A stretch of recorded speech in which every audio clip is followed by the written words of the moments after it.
안녕하세요, 소낙비입니다. 곧 장마철이 오는데 소낙비 채널 시청자님들은 우리 다육이들의 건강을 위해 비닐 치고 차광막도 쳐 주셨나요?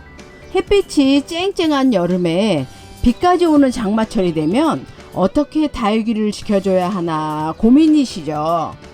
다육이들이 하루 정도는 비를 맞아도 괜찮습니다. 하지만 그 이상은 위험합니다.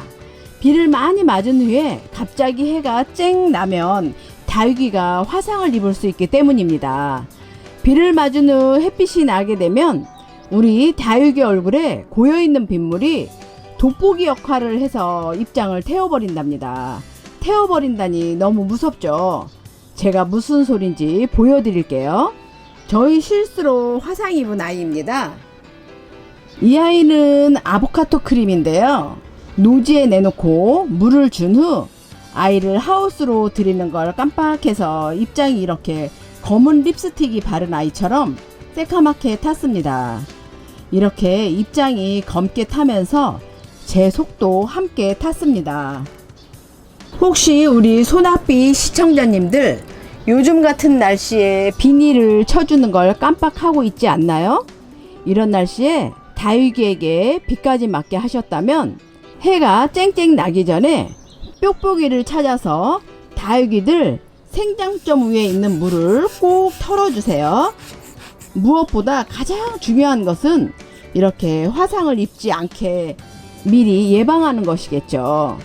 항상 일기예보를 체크하시고 장마 뉴스가 들리면 미리 비닐과 차광막을 꼭 쳐주시고요. 비닐이 없는 경우에는 안으로 들여주세요. 그래야 다육이가 화상을 입지 않고 무르지 않습니다. 우리들 마음도 까맣게 타지 않고요. 그렇다면 이렇게 화상을 입은 다육이를 위한 처방법은 어떻게 될까요? 이 아이 같은 경우에는 대부분의 입장이 다 화상을 입은 경우입니다. 이때는 탄 입장을 떼어내지 마시고 탄 입장이 하엽으로 떨어질 때까지 그대로 두고 키우셔야 합니다.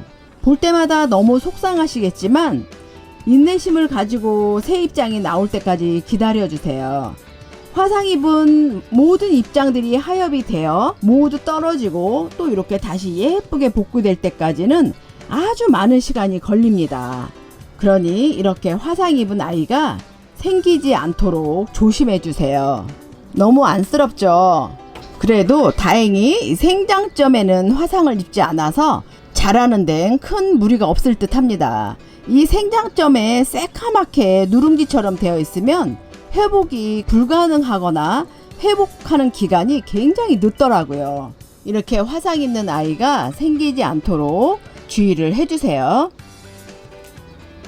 그리고 다행스럽게 입장의 가장자리만 화상을 입었을 경우 화상 입은 입장은 남겨두고 화상을 입지 않는 가운데 부분의 아이는 그대로 떼어서 적심을 하셔도 됩니다. 제가 예를 들어 설명을 한번 해볼게요. 이 아이는 화상을 입지 않은 아이지만 여기 가장자리 부분이 화상을 입었다 가정을 해볼게요.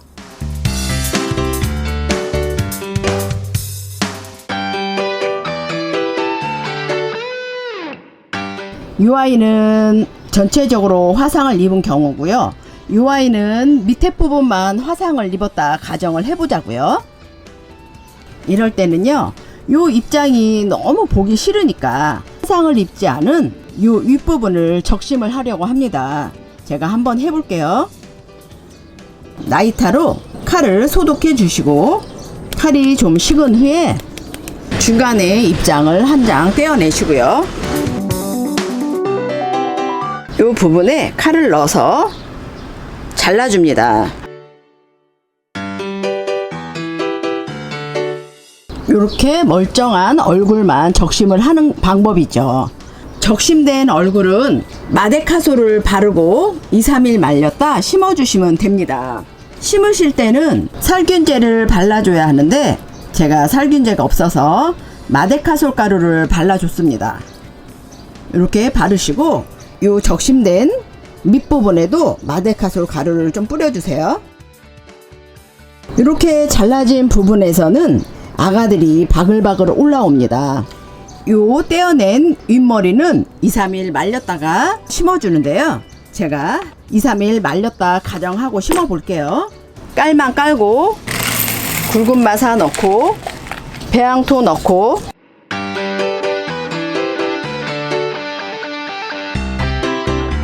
배양토를 이 정도로 넣어주시고 이 위에 100% 상토를 1cm나 2cm 정도 깔아줍니다.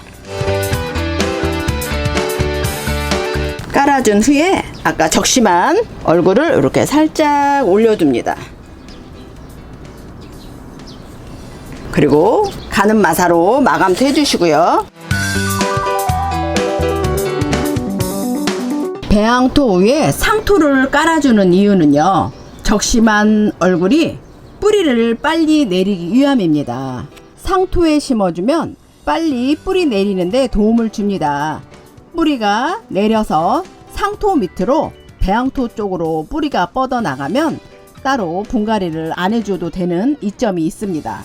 해서 저는 배양토 위에 상토를 1, 2cm 정도 깔아주고 이렇게 적심한 아이들을 심어주면 뿌리도 빨리 내리고 분갈이도 안 해도 되는 두 가지 이점이 있습니다. 이 적심한 아이들을 100% 상토에만 심어주면 영양분이 너무 많아서 뿌리가 내린 후에 또다시 배양토에 다시 심어줘야 되거든요. 그러니 이렇게 배양토 위에 상토를 깔고 적심한 아이를 심어주면 이 화분에서 계속 자랄 수 있는 거죠. 한번 해보세요. 이렇게 떨어진 입장들은 잎꽂이를 해주시면 되겠습니다. 이 아이는 지금 밑에 입장만 화상을 입은 경우에 이렇게 적심을 했죠. 반대로 이 후레니는 지금 조금 아파서 회복이 불가능할 것 같은 아이예요. 해서 제가 이 아이를 데리고 이야기를 한번 해보려 합니다.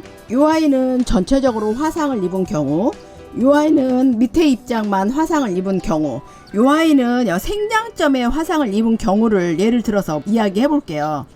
다른 입장들은 멀쩡한데 이 생장점에 화상을 아주 진하게 입었을 경우에 이 생장점만 도려내는 방법입니다. 이 후레니는 많이 아픈 아가입니다. 그러니까 마음 상해하지 마세요. 이런 경우에는 입장이 얇은 아이들은 꼬집기를 해주면 좋은데 이 후레니는 입장이 두꺼워서 꼬집하기는 조금 힘들고요. 이 생장점을 살짝 도려내 주세요. 이런 식으로 화상 입은 생장점을 도려냅니다. 이렇게 도려내고 나면 이 생장점에서 아가들이 바글바글 올라옵니다. 이 아이와 이 아이의 다른 점은 이 아이는 생장점에 화상을 입지 않은 아이고요. 이 아이는 생장점에 화상을 입어서 생장점에 있는 입장을 도려낸 경우입니다. 이 경우에도 후시딘 가루를 조금 뿌려주세요. 이곳에서도 모두 아가가 바글바글 나올 겁니다. 잘 관찰해 보세요. 참 많은 분들이 마데카솔은 우리가 바르는 그 마데카솔인가요? 라고 물어보시는 분들이 많으세요. 네, 그 가루 맞습니다. 다육이를 적심하면 이렇게 자른 면에 물기가 살짝 있어요. 이 상태는 균이 침투할 수 있기 때문에 균이 침투하지 못하도록 해줘야 합니다. 꼭 적심 후에는 살균제를 발라주세요. 살균제가 없다면 마데카솔이 없다면 집안에 있는 밀가루를 이용해 적심한 부분에 발라주세요. 밀가루는 민간요법쯤으로 생각해 주시면 될 것 같네요. 오늘은 화상 입은 다육이에 대해서 이야기해 보았습니다. 항상 관심 가지고 잘 보살펴서 이렇게 화상 입은 아이들 만들지 않는 게 가장 좋겠죠. 여름에는 참 신경 써줘야 할 일들이 많습니다. 정신 바짝 차리고 마음이 까맣게 타는 일이 없길요. 오늘 영상이 도움되셨다면 구독 잊지 마시고요. 소낙비 판매방도 놀러 오시고요. 그럼 오늘도 많이 행복하세요.